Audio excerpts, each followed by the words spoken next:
So I wanted to bring African mythology into MDAM I needed something that was interesting and exciting, some way for Kofi to get his power. And I spent a long time thinking about, well, how could this happen? How could he actually get maritime domain awareness? And then it just sort of over time came to me that, some greater power will have to give this to him. And then if it's going to be a greater power, well, it should be an African greater power. He's based in Africa.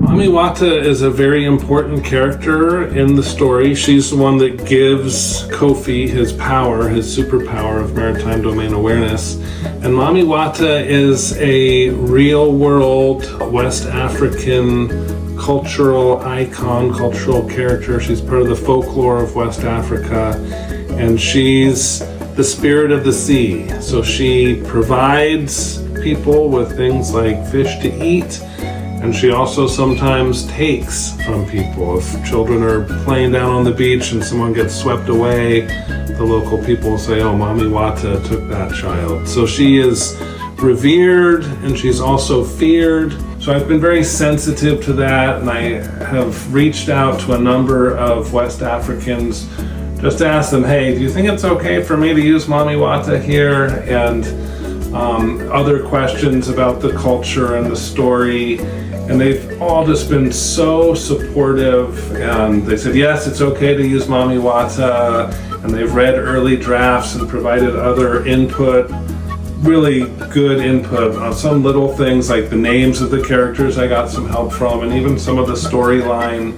In my storyboard, Mami Wata pops up and starts talking to Kofi about the challenges facing the ocean and gives him this power.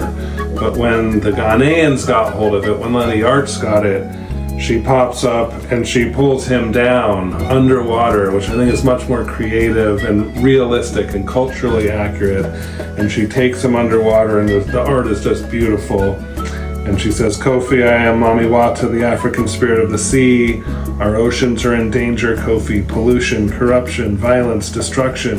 You must help save our waters. And then she gives him this superpower. I'm giving you a special power to always know when there is trouble at sea. And so she gives him the power of maritime domain awareness. And it's just a fantastic blend, again, of the culture and the art and the story, getting a message out to edutain our readers so that they're learning about ocean issues while also being entertained through a fun story. And again, Letty Arts just did a tremendous job. It's been a real pleasure to partner with them on this project.